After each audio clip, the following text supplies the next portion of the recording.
Assalamualaikum warahmatullahi wabarakatuh. Bismillahirrahmanirrahim. Alhamdulillahirabbil alamin wa bihi nasta'in ala umuri dunya waddin. Wassalatu wassalamu ala rasulil mursalin sayyidina Muhammadin khatamin nabiyyin wa ala alihi wa ashabihi ajmain. Amma ba'du, subhanaka la ilma lana illa ma 'allamtana innaka antal alimul hakim. La haula wala quwata illa billahil aliyil azim. Qala Allah ta'ala fi kitabihil karim, a'udzu billahi minasyaitonir rajim. Bismillahirrahmanirrahim. Ya ayyuhalladzina amanu ittaqullaha haqqa tuqatih wa la tamutunna illa wa antum muslimun. Wa qala ta'ala ya ayyuhan nas ittaqu rabbakum alladzi khalaqakum min nafsin wahidah wa khalaqa minha zawjaha wa basa minhuma rijalan katsiran wa nisaa wattaqullaha alladzi tasawwaluna arham innallaha kana 'alaikum raqiba. Wa qala ta'ala ya ayyuhalladzina amanu ittaqullaha wa qulu qawlan sadida yuslih lakum a'malakum wa yaghfir lakum dzunubakum wa may yuti'illaha wa rasulahu faqad faza fawzan 'azima. Yang saya hormati Ketua DKM Masjid Darussalam Pak Haji Iwad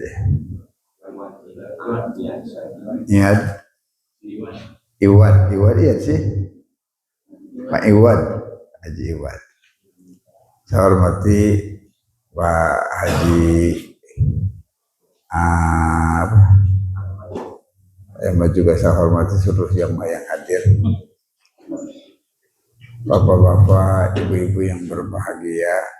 Kita sama-sama panjatkan bersyukur pada Allah yang Maha Ghafur. Salawat ring salam, semoga Allah limpahkan pahalanya pada Nabi kita Muhammad SAW, pada keluarganya, sahabatnya, para pengikutnya setia dan nyata masyarakat segalanya. Jemaah yang berbahagia, hari ini tulunya jam berapa ya?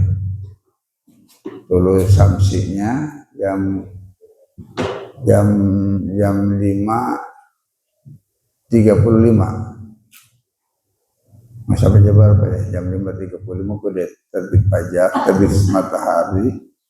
Jam 5:15 ya, jam 5.45 udah boleh kita sholat isyraq. Kira-kira ngaji sampai jam berapa? Sampai jam 7.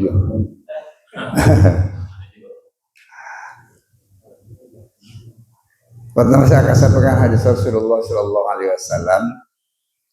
Ada seorang laki-laki, saya bacakan biar barokah, dapat barokah di hadis ini. Anna rajulan sa'alan Nabiya Sallallahu Alaihi Wasallam ayil Islam khairun. Wala tut'imu ta'am wa taqra'u salam ala man arafta wa man lam ta'rif. Rawahul Bukhari wa Muslim. Seorang laki-laki bertanya kepada Rasulullah Sallallahu Alaihi Wasallam, amal apakah dalam Islam yang lebih baik, yang sangat baik? Pertanyaannya, amal apa, perbuat apa yang baik di dalam Islam? Kalau kira Pak Haji tanya itu apa jawabannya? Kalau saya tanya Pak Haji, amal apa yang baik dari Islam? Ternyata jawaban Rasulullah, ya semua orang bisa mengamalkannya. Asal punya kelebihan dikit aja bisa mengamalkan.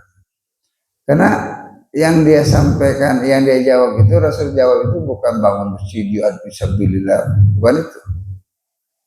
Yang Rasulullah jawab tut'imu ta'am, memberi makan orang yang lapar. Itu amal yang paling baik. Memberi makan orang yang lapar. Wa taqra'u salam ala man arafta wa man lam ta'rif. Menyampaikan salam, mengucapkan salam baik pada yang kenal maupun yang tidak kenal. Ini semua gampang. Gampang nggak sih? Gampang ya? Tapi susah. gampang-gampang susah namanya ya. Gampang-gampang susah. Susahnya jarang sih. Ketemu orang Assalamualaikum gitu. Jarang. Kadang-kadang, gimana kabarnya sehat? Langsung gitu kan. Insyaallah. Padahal yang apa itu Timotius memberi makan kepada orang yang lapar. Makanya berkembang kan dari tahun 11 inilah, kira 10 tahun belajar jalan atau 15 tahun sudah berjalan di belakang ini. Kan ada gerakan Jumat Barokah ya. Gitu. Mungkin mengamalkan salah satu hadis ini kali gitu kan. Dulu-dulu kan nggak ada Jumat Barokah atau kurang duit dulu gitu kan. Sekarang banyak duit gitu. Dulu kan nggak ada, zaman saya kecil Jumat Barokah nggak ada, boro-boro Jumat Barokah. Maka aja susah. Sekarang kan alhamdulillah Jumat Barokah itu bagus banget, perbuatan yang bagus. Hiyarukum man atamatu am, sebaik-baik kalian adalah orang yang beri makan kepada orang yang lapar, kata Rasulullah. Seorang ulama besar ahli sufi, Sultanul Aulia Syekh Abdul Qadir Jailani. Abdul Qadir Jailani itu Sultanul Aulia, pimpinan para wali yang mendirikan tarekat Qadariyah. Itu Abdul Qadir Jailani. Kata beliau, Abdul Qadir Jailani dalam nasihatnya dalam khutbah Jumat yang sangat singkat, tersingkat khutbah Jumat Abdul Qadir Jailani. Dalam nasihat khutbah Jumatnya, lukmatun fi batijai'in khairun min binai alfim jami'in. Memberi makan sebuah makanan yang masuk ke dapur orang yang lapar itu lebih bagus daripada membangun 1000 masjid. Membangun 1000 masjid lebih bagus, kata Tuan Syekh Abdul Qadir Jailani. Lebih bagus daripada orang yang memberikan kiswah Ka'bah, pelambuk Ka'bah dari sutra. Lebih bagus, kata Syekh Abdul Qadir. Lebih bagus daripada orang yang bangun malam tahajud karena Allah. Lebih bagus. Lebih bagus daripada orang yang berjuang melawan kekufuran dengan pedangnya. Lebih bagus daripada orang yang puasa 1 tahun di musim panas. Maka Syekh Abdul Qadir jadi Bayubashiru liman at'amal ja'i. Beruntunglah orang yang suka makan orang yang lapar. Beruntung memberi makan orang yang lapar. Jadi gampang amal itu ternyata. Jadi banyak amal-amal yang bisa kita lakukan dengan mudah. Tapi nilai yang amat boleh. Bukan berarti bangun masjid itu jelek, bukan. Bukan menyampaikan bukan masjid. Bukan kemuliaan. Jadi orang yang memberikan makan orang yang lapar itu lebih mulia. Mulia banget. Kalau orang rajin sholat, kalau nggak ada masjid bisa sholat nggak? Nggak ada masjidnya, nggak ada. Ada masjid di Jepang kali gitu ya. Nggak, tapi kita mau sholat, bisa nggak sholat? Bisa kan? Di rumah bisa, di jalan bisa, dimanapun bisa. Karena sholat itu gampang. Itu dimanapun bisa. Tuh. Sholat. Kalau kita hidup nggak punya rumah masih bisa hidup nggak? Kalau kita nggak punya rumah masih bisa hidup nggak? Bisa. Kalau kita nggak bisa makan, mati. Makanya Allah menyifati dirinya memberi makan. Waliya'budu rabb hadzal bait allazi at'amahum min ju' wa amanahum min khauf. Surat apa tadi? Tuh, kalau suratnya lupa. Al-Quraisy, surat Quraisy. Lila fi Quraisy, ila fihim riyatas syitai was. Wal ya'budu rabb hadzal bait. Adalah kalian beribadah kepada Tuhan yang memiliki Ka'bah, kepada Allah Subhanahu wa taala. Tanyakan, Allah itu siapa sih? Allah itu allazi at'amahu min ju'. Allah itu yang beri makan orang yang lapar. Terima nggak kalau Allah yang ngasih makan kita? Terima ya, setuju ya? Benar kan? Allah itu menyifati dirinya orang yang beri kasih makan. Allazi at'amahu min ju'. Allah itu yang memberi makan orang yang lapar. Wat amahu min khauf, yang berikan kenyamanan, keamanan, kerasa takutan dari yang ketakutan. Jadi nggak ada rasa takut. Allah semuanya itu. Allah nyifatin dirinya dengan orang yang beri makan. Makanya memberi makan itu suatu perilaku yang mulia, gitu. Memberikan orang, itu kan terutama orang yang lapar. Pada hari Selasa kemarin, saya lagi kumpul di pos biasa gitu kan dengan bapak-bapak makan bareng-bareng. Yang dimakan cuma ikan peda. Nggak aneh itu bakalan ikan peda gitu sama lalap. Tiba-tiba datang ibu-ibu yang minta-minta. Kita tawarin makan. Ibu mau makan, ibu udah makan belum?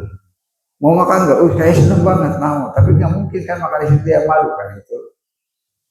Ya mau bawa apa nggak mungkin. Kita dibungkusin. Buat ada katanya ada tempatnya dibungkusin.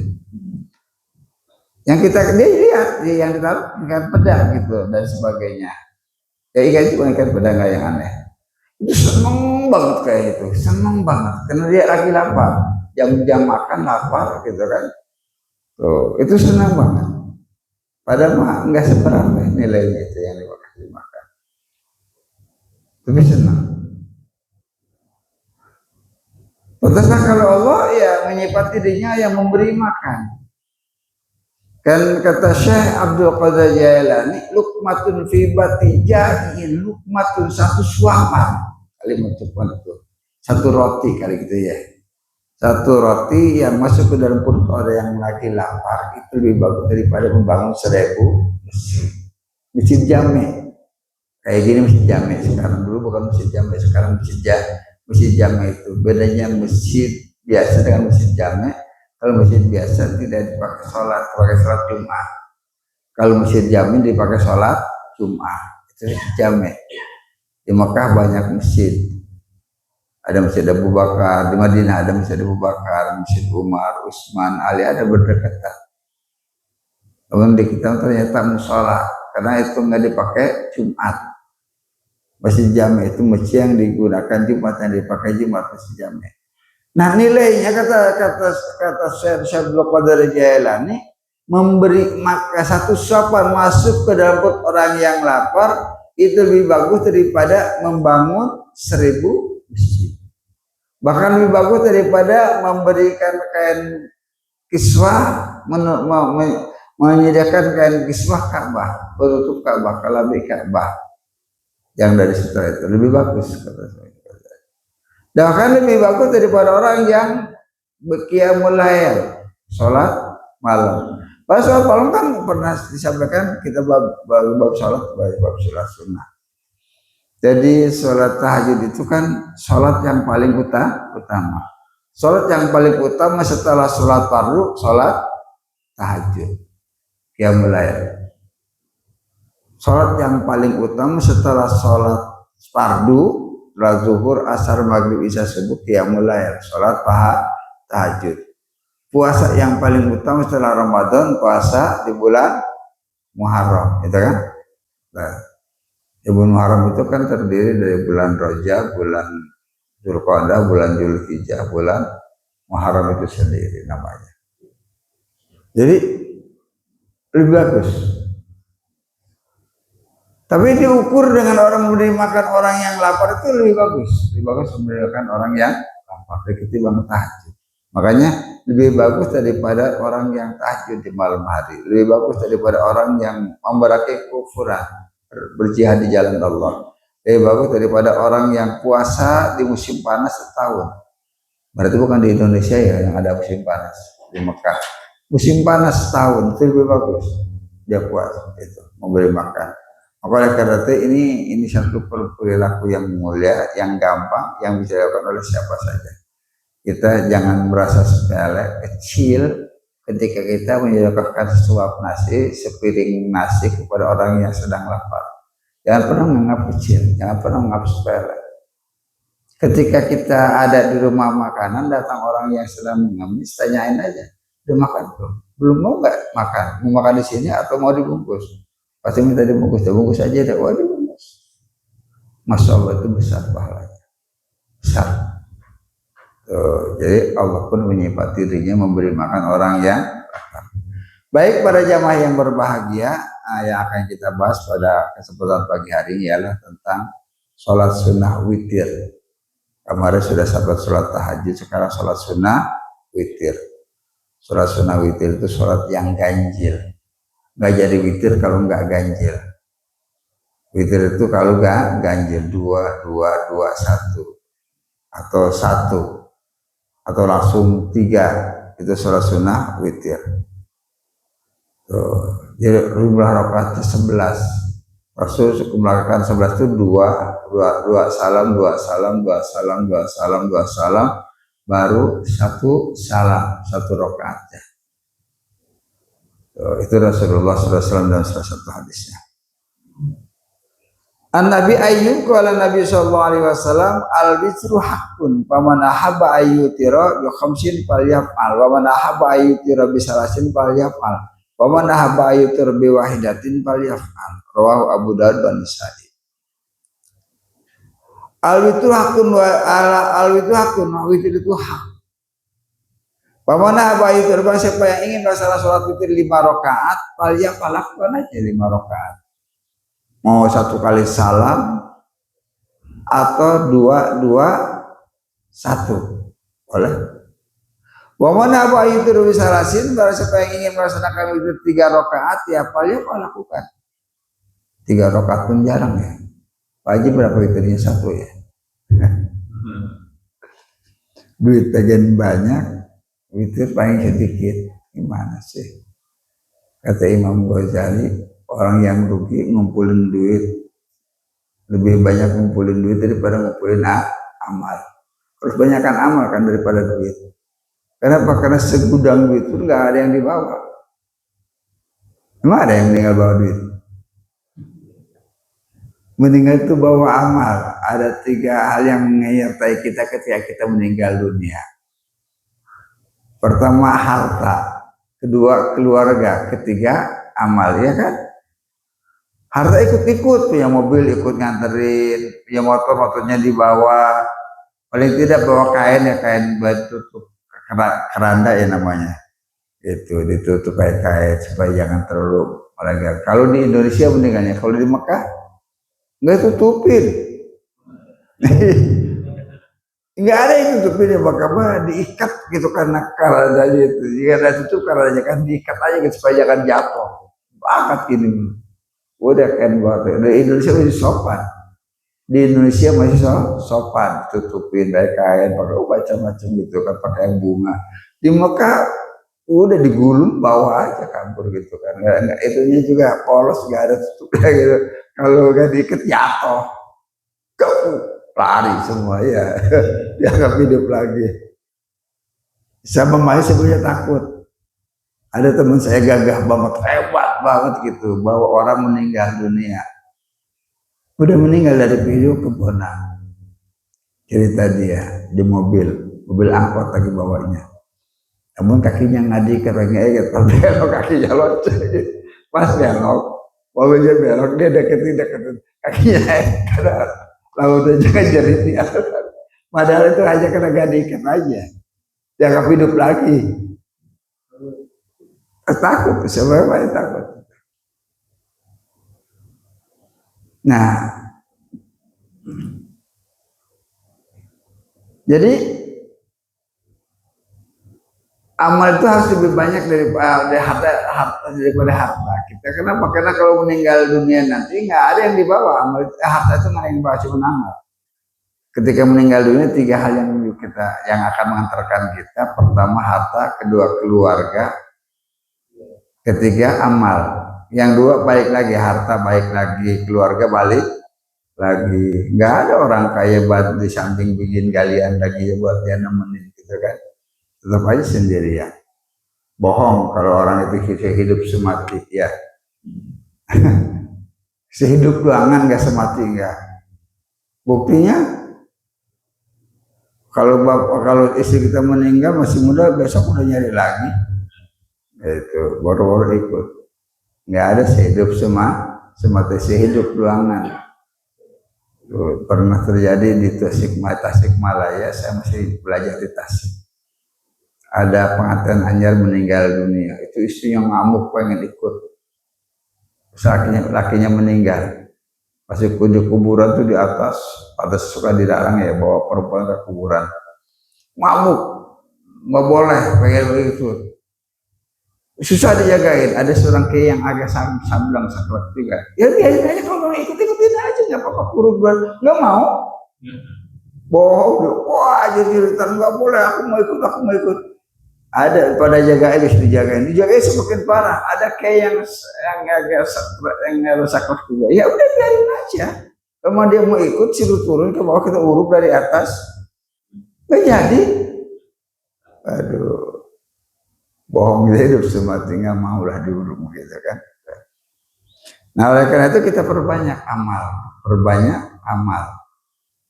Jadi kita belajar witirnya agak banyakan, bukan cuma 2, bukan cuma 3, tapi 5, 7, belum pernah ya. Saya udah pernah 11 rakaat. Witir itu jumlahnya 11 rakaat. Itu witir. Paling sedikit, nah itu kan. Ini yang udah salah satunya. 3 udah hebat banget ya. Alhamdulillah, senang banget bisa 3. Cuma sekali-kalinya. Besok enggak lagi. 1 lagi aja, emang dasarnya 1. Ramadan 2 itu kan berjamaah. Kalau nggak berjamaah Ramadan 1 juga. Tarawih belakangan, sholat sendirian. 1 tuh witirnya. Itu. Rasulullah kalau witir 11, 2. Sebagaimana hadis dari Siti Aisyah, karena Nabi sallallahu alaihi wasallam yusolli baina ayyaf radha min salatul isya ilal fajri 11 rakaatan yusallimu baina kulli rakaatain wa yutiru bi wahidatin, rawahu Bukhari wa Muslim. Hadis ini dari Siti Aisyah bahwa Nabi sallallahu alaihi wasallam melaksanakan salat di antara salat fardu salat isya, di antara salat isya setelah salat isya dan salat subuh, salat fajar. Malam itu setelah isya, baru salat malam. Kalau sebelum isya belum, nggak bisa. Makanya nggak boleh salat malam sebelum isya. Isya dulu baru salat malam. Kalau kita tidur sebelum isya, pas bangun malam langsung tahajud belum isya, nggak jadi tahajud, harus isya dulu. Karena isya, salat isya dasar pertamanya, jadi namanya salat malam itu isya. Yusolli bainal ayyab min sholatil isya'i. Rasulullah melaksanakan salat di antara salat isya dan salat fajar. 11 rakaat, 11 rakaatan. 11 rakaat salat witir. Yusallimu baina kulli rakaatin. Rasulullah salam di antara 2 rakaat, setiap 2 rakaat salam. Naik lagi 2 rakaat salam, naik lagi 2 rakaat salam, naik lagi, baru yang terakhir dia witir 1 rakaat. Jadi silahkan aja, boleh aja kayak kita Ramadan. Di sini lupa lagi 21, 3 sekaligus. Lupa lagi Ramadan. 21 ya, 21. Rasulullah 21. Jadi Rasulullah melaksanakan 21 atau 221, 2221. Jadi kalau 11 rakaat berarti 2 1 5 kali 2. Jadi baru 1 kali salam. Tapi boleh 1 rakaat boleh. 3 rakaat sekaligus boleh. Nah, tapi pengikut mazhab Imam Syafi'i lebih banyak melaksanakan 2-1. Menurut kalau mazhab Imam Syafi'i lebih baik itu 2-1. Karena hadis ini pun Rasulullah SAW, hadis Imam Bukhari mau sahih banget. Jadi yusallimu baina kulli raka'ataini, Rasulullah salam di antara 2 rakaat. Kalau 3 rakaat tetap salam 2 rakaat. Kalau 5 rakaat tetap salam di 2 rakaat. Kalau 7 rakaat tetap salam di 2 rakaat. 2 rakaatnya salam, 2 rakaatnya salam, 2 rakaatnya salam, baru 1 salam. Nah, ini hadisnya. Itu tentang witir, sholat yang ganjil. Tapi kalau nggak ada tambah 1 rakaat, nggak jadi witir ya? Jadi witir nggak? Nah, kalau sekarang pertanyaannya, lupa. satu rakaatnya nggak sholat. Setelah dua udah selesai. Satunya enggak. Jadi witir enggak ya? Enggak, karena enggak impan witir. Witir itu kalau ada satu. Jadi tahajud atau jadi sholat qiyamul lail atau mungkin jadi sholat sunnah mutlak, gitu kan? Atau mungkin jadi sholat sunnah mutlak karena tahajud enggak niat tahajud, qiyamul lail mungkin bisa, gitu. Kalau tahajud dengan qiyamul lail gini. Kalau qiyamul lail sholat malam, pada isya, qiyamul lail. Mau tidur dulu atau tidak tidur dulu. Aduh, kayak bulan Ramadan orang suka ada apa ya? Malam qiyamul lail gitu kan, itikaf semalam itu suka ada di bulan Ramadan. Karena mau itikaf kita berangkat jam 12. Tidur nggak bisa tidur, susah, pada mau tahajud. Nanti kita jam 1, jam 2, jam 3 dipimpin bersalat tahajud berjamaah. Ternyata nggak tidur. Boleh nggak? Boleh. Salat aja ini mau niat tahajud mau qiyamul lail boleh. Itu hanya tahajud itu sebetulnya bangun tidur untuk melaksanakan sholat tahajud. Jadi untuk tahajud itu tidur itu merupakan syarat sebagian ulama. Jadi merupakan syarat untuk sholat sunnah tahajud adalah tidur, walaupun cuma ngantuk dan serak ya. Udah. Jadi nggak tidur lagi, cukup buat syarat tahajud. Tapi kalau qiyamul lail tidak ada persyaratan ya, qiyamul lail sholat malam itu silahkan aja, boleh saja, nggak ada masalah. Nah itu tentang witir ya. Jadi witir itu 2, 1 atau 4, 1 atau 6, 1 jadi witir. Ketika tidak ada satunya maka tidak jadi witir. Ya, sehingga sholatnya menjadi sholat sunnah biasa. Selanjutnya ada sholat sunnah taraweh. Sholat sunnah taraweh ialah sholat malam pada bulan Ramadan. Hukumnya sunnah muakkad, sunnah malam. Jadi penting bagi laki-laki dan perempuan, boleh dikerjakan sendiri-sendiri atau berjamaah. Itu taraweh. Jadi waktunya yaitu setelah sholat isya. Setelah sholat isya sampai terbit fajar, jam berapapun boleh. Kata bisa kalian tahajud atau sholat tarawehnya nanti diumumin jam 1 aja tiap malam ya, jam 1 sampai waktu sahur boleh. Mau jam habis isya biar enak boleh. Tengah malam aja jam 12 boleh. Itu waktunya yang jelas setelah sholat isya sampai fajar, sampai subuh. Kalau sudah fajar sudah tidak ada lagi sholat malam.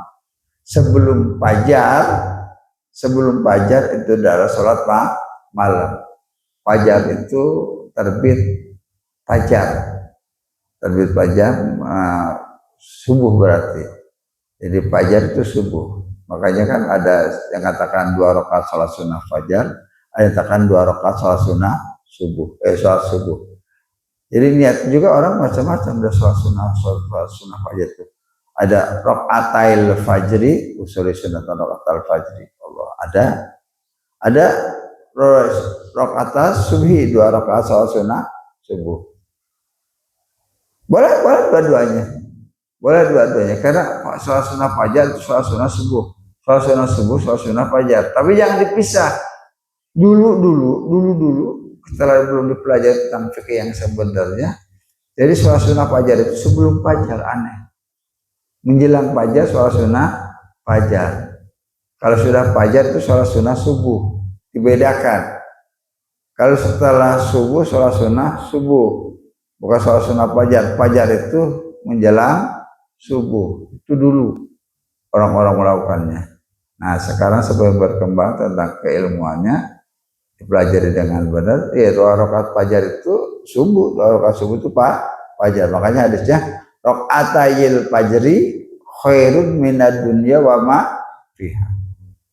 2 rakaat salat sunnah fajar itu lebih bagus daripada dunia yang berikut isinya. Alhamdulillah kita beruntung nih. Yang tadi datang masih sempat bisa merasakan 2 rakaat salat sunnah subuh. Atau di rumah mungkin. Rasulullah suka salatnya di rumah. Rasulullah melaksanakan sholat sunnahnya di rumah semuanya. ba'da zuhur, qobliyah zuhur, ba'da zuhur, ataupun sholat sunnah asar, atau qobliyah maghrib, ba'da maghrib, semuanya itu semua. Kalau kita nggak bisa ya di rumah. Kalau di rumah ya udah nonton TV. Jadi pulang dari masjid ada sholat sunnahnya di rumah aja. Nggak jadi. Nggak ada yang ini ada.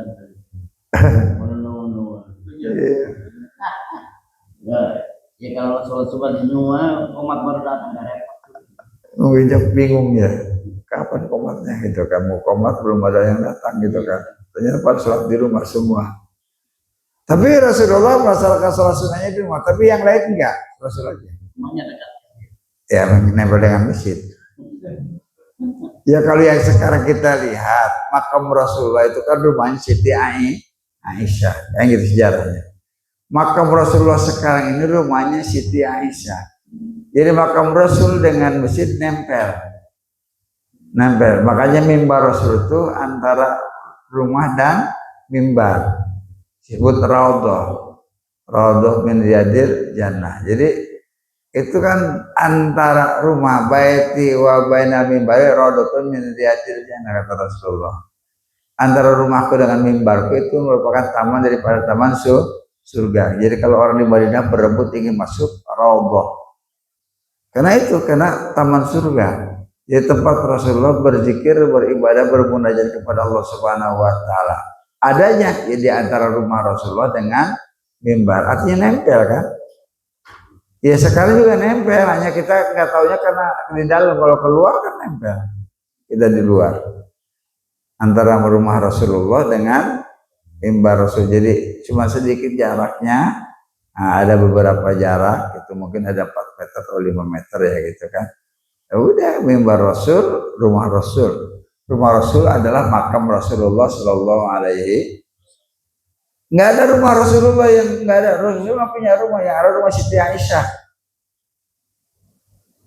Yang itu dipakai makam Rasulullah itu rumah Siti Aisyah, rumahnya. Namun kan Rasul kalau lagi di rumah Siti Aisyah ya di situ lah.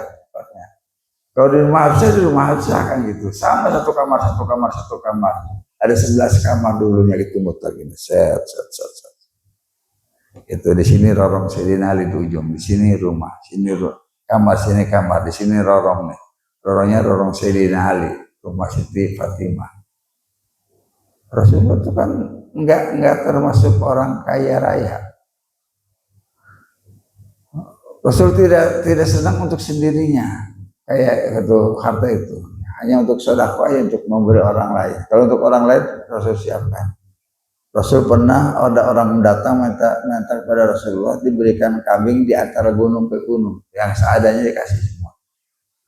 Sehingga orang itu ngomong, masuk Islam. Muhammad itu nggak butuh dengan harta, kalau ada dikasih semuanya.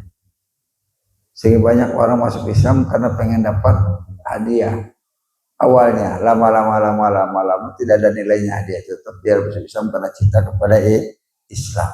Awalnya pengen dapat hadiah. Jadi rumah Rasulullah itu nempel. Makanya doa Rasulullah itu satu doa yang tidak ada yang mau pakai satu. Allahumma ahyini miskinan wa amisni miskinan wa sunni fi jumratil masakin. Pertama ibu-ibu dikasih itu mau semua. Mau diartikan Allahumma ahyini miskin, ya Allah hidupkan aku dalam keadaan miskin, wa amisni miskinan, matikan aku dalam keadaan miskin, wa sunni fi jumratil masakin, hidupkan aku nanti, kumpulkanlah aku nanti di alam mahsyar bersama orang-orang miskin. Enggak mau ditulisin, enggak usah dah, enggak mau lah. Malah kenapa enggak daripada orang jadi orang miskin ya gitu, enggak mau doa Rasul. Itu doa Rasul yang enggak laku. Tahu orang sufi kali yang mau ya. Pak Haji mau doanya. Wah kan, malah goniyo. Kita mau doanya dari Rasul juga, Allah menyakini hamid yang mudu ya mu'in. Kaya aja ditunya. Mending kalau jadi kaya baik lagi. Ini kikir lagi kayaknya, Masya Allah. Kalau kayaknya baik sih alhamdulillah. Udah kaya dijawabnya kikir, nggak mau ngasih. Ya Allah, jadi semakin banyak tuh semakin kikir manusia itu pada umumnya. Karena bisa ada tambahnya dihitung.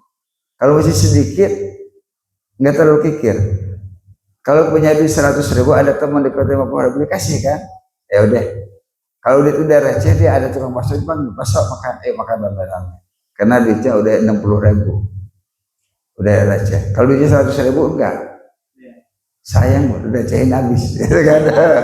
Berarti kan semakin kikir ya, semakin banyak semakin kikir aja kan? Ya 100.000 kan semakin banyak, ya udah sebagian saya kasih aja ya buat. Ini enggak.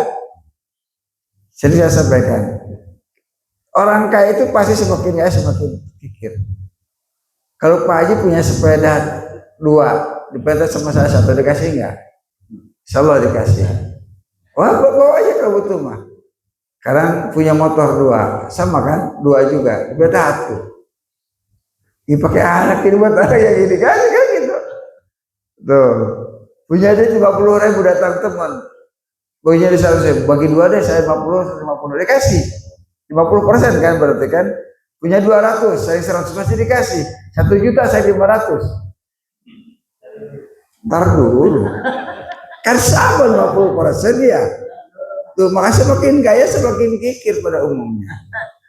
Ya ketika punya duit 100, saya butuh duit, cuma ada 100, udah bagi 2 aja, dikasih. Ada, pakai 50.000, saya 50.000. Punya 200, pasti dikasih. Nggak ada duit, ada 200, udah saya 1 aja deh. Oh deh, teman kasih 100.000, saya 100.000. Punya 1 juta, kita minta 500. Pikir. Enak aja yang Bener, enak aja kan banyak. Jadi manusia itu pada umumnya semakin kaya semakin sepeda dulu dikasih sama kan nilainya, sepeda juga jadi 50%, punya mobil 2 di peta 1 gak dikasih. Ada mobil berapa 2, saya 1 deh. Aja gitu. Itu pada umumnya. Makanya doa Rasul gak laku. Allahumma ahyini miskinan wa amisni miskinan wasurni fi jumratil masakin. Ya Allah, hidupkan aku dalam keadaan miskin, matikan aku dalam keadaan miskin, kumpulkan aku nanti di surga di alam mahsyar bersama orang-orang miskin. Rasul nggak mau sama orang kaya, hati-hati dari orang kaya. Nggak mau di alam mahsyar dengan orang kaya. Kenapa? Ribet. Orang kaya kan ngumpulin hartanya dulu, dipariksa sama Allah. Ini periksa, ini dihisab semua tuh hartanya. Orang miskin nggak punya apa, tukang beca nggak punya apa-apa ya. Periksa harta nggak punya, rumah yang ngontrak nggak punya. Rumah nggak ada pak, kontrak. Ya udah masuk aja ke dalam surga. Terus. Ya nggak ada. Punya mobil 3, hartanya 3. Periksa dari mana dibeli mobil terus semua. Yang 1 lagi di mana jadi koreksi semuanya. Terus kayak KPK gitu kan, malaikat periksa semuanya. Kalau kejirat sama loh kayak KPK. Wah, nggak ada yang halal sedikit nih, udah. Minggir, periksa lagi. Kalau miskin semua nggak ada masjid kan? Oh iya, makanya orang kaya itu bisa masuk lebih dulu dari apa? Bisa masuk surga karena hartanya. Bisa masuk surga karena hartanya, karena sodakonya. Orang miskin bisa masuk surga 10 tahun sebelum orang kaya dengan amalnya, dengan keikhlasannya. Dia miskin ibadah, masuk surga lebih dulu daripada orang kaya karena keikhlasannya, karena kemiskinannya. Orang kaya masuk surga karena hartanya, zakatnya, sodakohnya, bangun masjid dan sebagainya. Itu masuk karena kayanya. Tuh, makanya nggak laku doa Rasulullah, Allahumma ahyini miskinan wa amisni miskinan wa sunni fi jumratil masakin. Ya Allah, hidupkan aku dalam keadaan miskin, matikan aku dalam keadaan miskin, kumpulkan aku nanti di alam mahsyar bersama orang miskin. Gak mau, waduh ngapain gitu kan. Kalau Rasul senang dengan orang miskin, itu karena nggak banyak diperiksanya oleh Allah Subhanahu Wa Taala. Jadi baik, kita teruskan mengenai tentang taraweh. Taraweh itu sampai waktu fajar waktunya. An Nabi Hurairah kana Rasulullah sallallahu alaihi wasallam yuraghibu fi qiyam Ramadan min ghairi ayyamurahum fihi bi azimatin. Wa yaqulu man qama Ramadan imanan wa ihtisaban ghufira lahu ma taqaddama min dzambi, rawahul Bukhari. Abu Hurairah telah menceritakan bahwasanya Nabi sallallahu alaihi wasallam selalu menganjurkan untuk melakukan qiyamul lail, qiyam salat sunnah malam di bulan Ramadan. Jadi yuragibu fi qiyam Ramadan. Jadi senantiasa, tapi tidak ditekankan, tidak diwajibkan, sunnah gitu kan. Tuh. Fayaqulu sampai Rasul bersabda, man qama ramadhana imanan wa ihtisaban ghufira lahu ma taqaddama min dzambi. Orang yang berpuasa di bulan Ramadan karena iman dan mengharapkan dan karena iman wa ihtisaban dan mengharapkan pahala dari Allah Subhanahu wa taala, ghufira lahu ma taqaddama min dzambi, Allah ampuni dosa yang lalu. Jadi itu keistimewaan Ramadan. Banyak keistimewaan Ramadan. Kalau kita ngasih semangkok kepada bubur nih ke orang yang buka, kan kita dapat nilai yang sama ya sama orang yang puasa. Baru pertama, kedua akan menyebabkan kita masuk surganya Allah Subhanahu wa taala. Jadi banyak keistimewaan di bulan Ramadan. Makanya puasa yang paling utama ya puasa fardu bulan Ramadan. Setelah Ramadan yang paling utama ialah puasa di bulan Sya'ban, di bulan Muharram. Bulan Muharram ada 4. Itu setelah Ramadan bulan Muharram. Tuh, orang kadang-kadang puasa Senin Kemisnya kuat. Bulan Muharram nggak puasa juga. Kemana sih kita harus yang pertama bulan Muharram. Nah, itu mengenai tentang puasa Ramadan. Anna Aisyah anna Rasulullah sallallahu alaihi wasallam sholat fil masjid zata lailatin wa sholat bi sholati nasun summa sholat minal qabilati pakasuran nasu summa jitama'u minal lailati salisati wa rabi'ati awil rabi'ati falam yakhruj ilaikum Rasulullah sallallahu alaihi wasallam falam asbaha walaqad ra'aitul ladzi sana'tu falam yamna'ni minal khuruji ilaikum ila in khasyitu an tufradu alaikum qala wa dzalika fi Ramadan, rawahul Bukhari wa Muslim. Hadis ini dari Siti Aisyah. Rasulullah melaksanakan sholat di masjid pada suatu malam. Rasul melaksanakan sholat di masjid karena Rasul sholat di masjid di bulan Ramadan, orang banyak yang ikut sholat belakang Rasulullah Shallallahu Alaihi Wasallam. Semua sholat min qabilati fakasuran nasu. Itu di malam besoknya Rasul melaksanakan sholat itu. Semakin banyak orang yang ikut Rasul bersolat. Semua kita mau min lailati salisati, di malam ketiga keempat kumpul orang mau melaksanakan sholat bersama Rasulullah sallallahu alaihi wasallam. Walam yakhruj ilaihim, tapi Rasul tidak datang. Dari rumah enggak keluar, di rumah aja. Rasulullah. Falam asbaha, di waktu subuh ketemu Rasulullah datang. Qala Rasulullah qad ra'aital ladzi sana'tu. Tuh kata Rasul, aku tahu apa yang kamu perbuat, kamu kumpul di masjid menunggu aku. Walam yamnani, tidak ada yang melarangku, menghalang-halangiku untuk datang bertemu dengan kalian. Nah, hanya aku khawatir antufroda alaikum, takut sholat tarawih dipardukan. Alasan Rasul nggak datang ke masjid itu sedikit, karena masih turun wahyu. Takut dipardukan itu Rasul. Rasul sayang banget sama umatnya, sampai-sampai Rasul senang banget dengan qiyamul lail, sama sholat malam Ramadan. Namun karena masih turun wahyu, sampai Rasul nggak datang. Takutnya sholat Ramadan itu, sholat tarawih itu dipardukan kepada umatku. Itu Rasul takut. Makanya Rasul mencari yang kira-kira nggak memberatkan umat. Karena Rasulullah SAW di Mekah, waktu ke Mekah itu masuk ke dalam Ka'bah. Senang banget Rasulullah bisa masuk ke dalam Ka'bah, sama juru kuncinya diberi masuk ke dalam Ka'bah. Rasulullah ketika datang dari Madinah ke Mekah. Rasulullah kan tinggal di Madinah kan ya? Rasul tinggalnya di Madinah. Lahir di Mekah,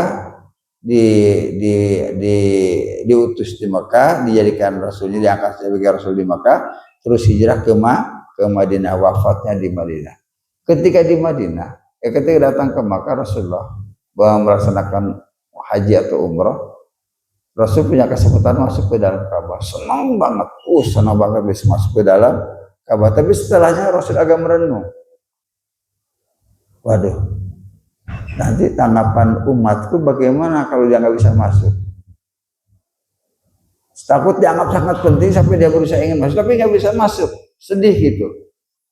Rasul agak menyesal masuk ke dalam Ka'bah karena takut nanti umatnya melihat Rasulullah masuk ke dalam Ka'bah sementara dia tidak punya kesempatan masuk, agak sedih.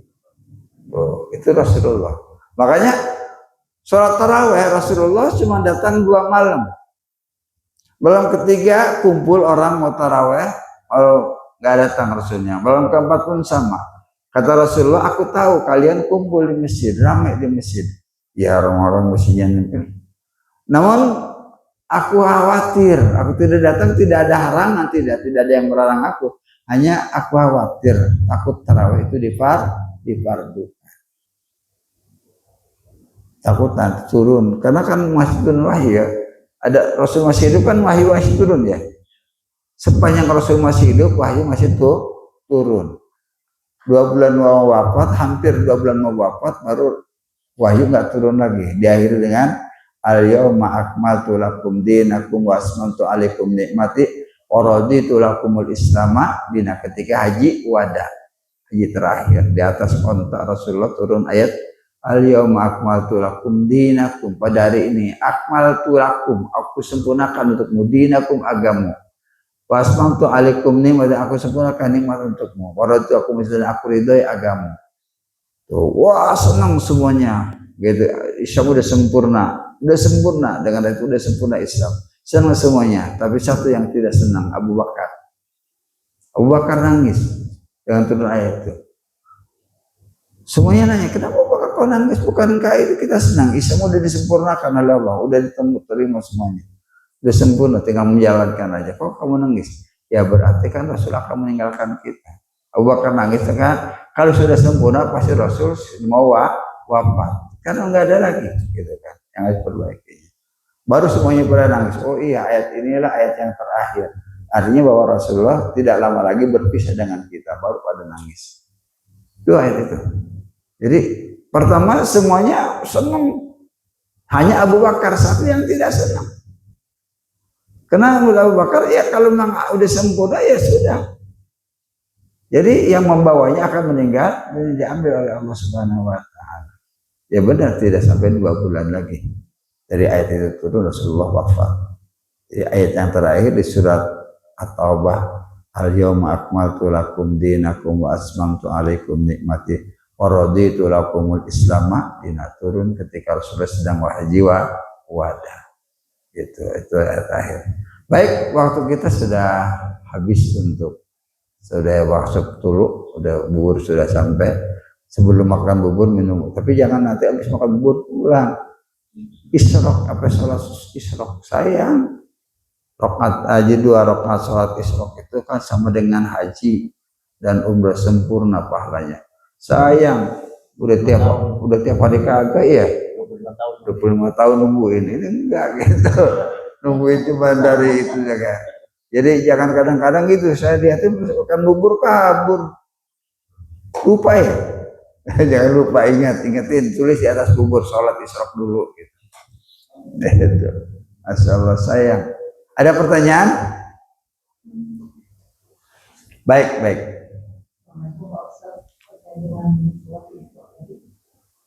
Bedanya isyrok sama suruk itu apa ya? Ya, bahasanya aja. Sama aja bahasanya isyrok, suruk gitu. Yang tidak sama itu antara mahram dengan muhrim.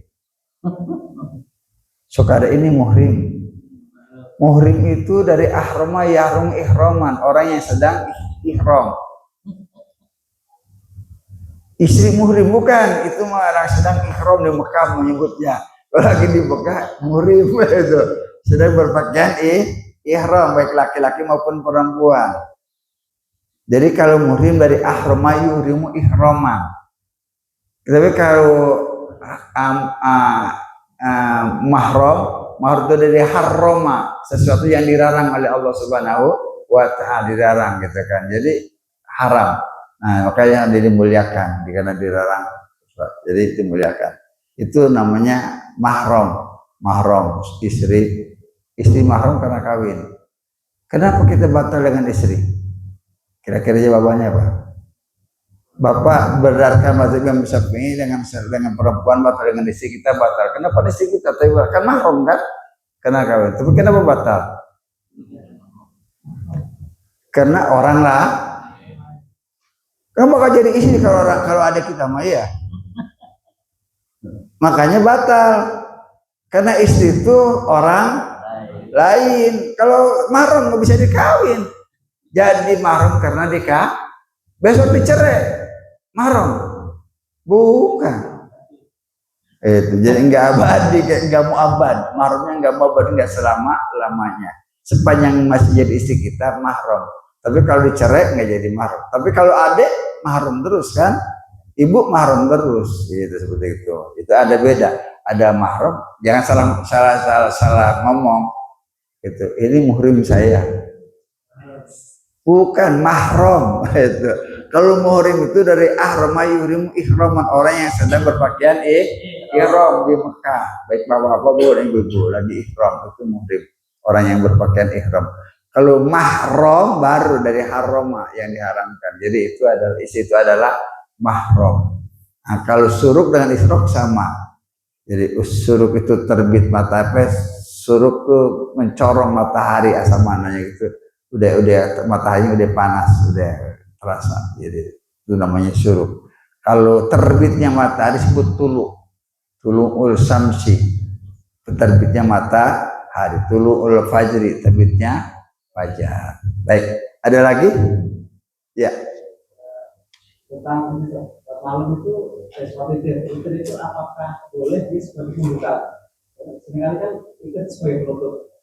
Sholat tarawih dulu baru tutup dengan itu. Dan ketika tidur kita hanya sholat malam aja kan. Apakah boleh ketika kita bangun tidur dulu baru beberapa rakaat? Yang kedua, apakah ketika zaman Rasul itu tarawihnya tidak pernah jamaah? Ya. Jadi masalah witir kemudian didepankan setelah sholat isya witir dulu, boleh aja, nggak apa-apa. Hanya nggak galib aja, nggak biasa gitu. Masa witir dulu? Kenapa? Karena Rasulullah ij'alu akhir sholatikum bilaili witir, jadikan witir itu sholat penutup sholat malam. Jadi sholat malam, tahajud, hajat dan sebagainya. Karena kita belum witir itu dengan witir. Tapi bukan berarti tidak boleh. Kalau itu kan hanya ij'alu, lebih baik dijadikan witir itu di akhir sholat, maksudnya di akhir sholat malam. Jadi karena sholatnya udah di jam 1 jam 2, maka witirnya dibelakangkan. Ya, tapi boleh duluan, boleh, nggak ada masalah. Kayak orang sebelum sholat isya langsung witir, iya, pada isya witir. Nanti malam bangun tahajud, kan boleh, nggak ada permasalahan. Jadi kalimat ij'alu akhir sholatikum bilaili witir itu bukan berarti tidak ada lagi sholat sunnah setelah witir, bukan. Alangkah bagusnya kalau sholat malam itu ditutup dengan witir. Jadi dijadikan witir penutup sholat malam. Abu Bakar nggak suka sholat witir di malam hari, di jam 1 jam 2, enggak. Abu Bakar sholat witirnya setelah sholat isya. Sholat isya, ba'da isya sholat sunnah witir. Tapi nggak satu kayak Pak Haji. Jangan satu lagi kalau Abu Bakar. Enggak, Abu Bakar nggak satu. Itu. Jadi habis isya, Umar bin Khattab senantiasa malam bangun tidur tahajud baru witir. Umar bin Khattab. Rasulullah kadang kayak di sore hari, kadang di malam hari. Itu Rasulullah. Itu witirnya. Ada seorang bertanya pada Rasulullah, ya Rasulullah, yang utama yang mana? Orang yang sholat witir di malam hari setelah tahajud, atau yang utama yang benar, bukan yang utama. Yang benar yang mana Rasulullah? Abu Bakar sholat witirnya setelah isya, sementara Umar bin Khattab witirnya setelah bangun malam menjelang subuh, penutup sholat malam. Yang benar yang mana? Kata Rasul, dua-duanya benar. Karena Umar bin Khattab punya kekuatan, malam pasti bangun.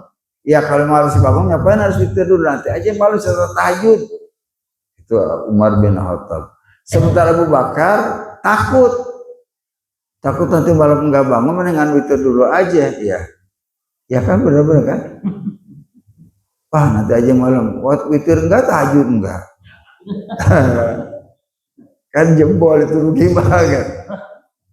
Kalau Abu Bakar ngambil daripada nanti malam enggak bangun mendingan witir. Kalau nanti malam bangun ya tinggal tahajud sama.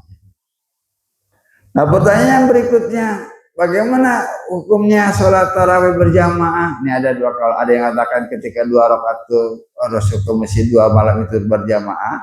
Ada yang katakan enggak, masing-masing, sholatnya masing-masing. Ada berjamaah yang jelas-jelas berjamaah sholat tarawih berjamaah itu zaman sahabat yang kedua, Umar bin Khattab. Hadza bid'atun hasanah, kata Rasulullah. Ini bid'ah yang terbaik. Berarti pada zaman Rasul tidak ada sholat tarawih berjamaah. Karena kata Umar, hadza bid'atun hasanah. Ini bid'ah yang baik. Arti bid'ah kan tidak pernah dilakukan berjamaah tarawih oleh Rasulullah. Bid'ah kata Umar bin Khattab. Karena tidak dilakukan oleh Rasul.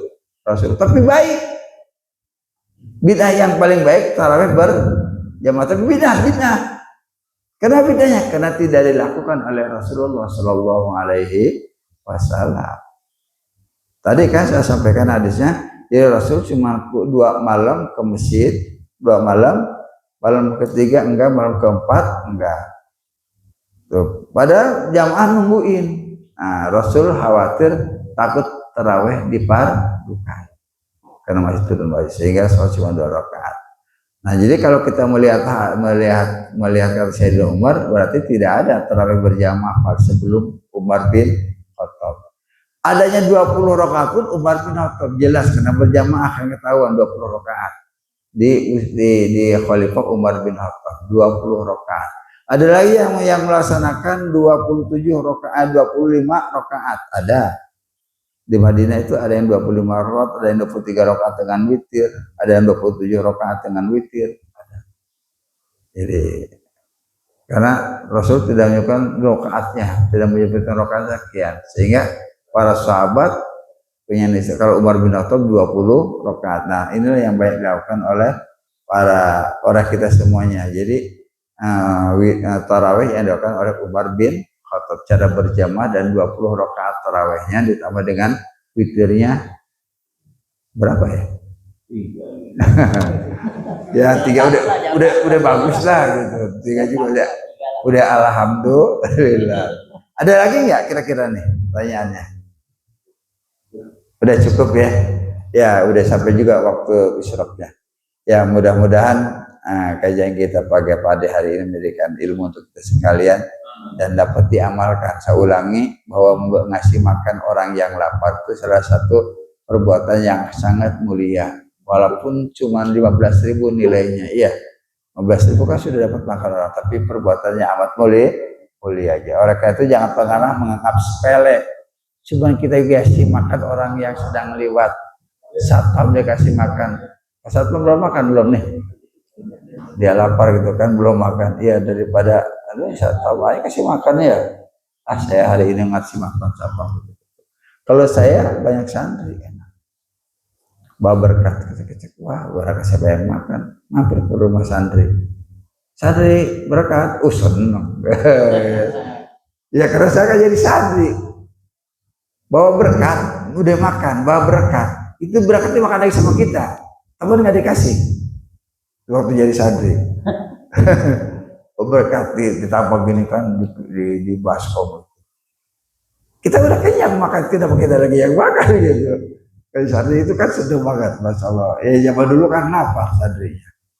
Ya zaman dulu lapar ya santri ya, lapar, makan kurang. Ya mudah-mudahan yang hal-hal yang kecil kita bisa amalkan. Ayo kita terapkan kita karena itu masalah nilainya cukup besar sekali gitu. Yang bisa kita mulai amalkan ilmu itu. Insya Allah ya. Itu saja barangkali dapat saya sampaikan. Saya mari kita sama-sama tutup dengan kafaratul majlis.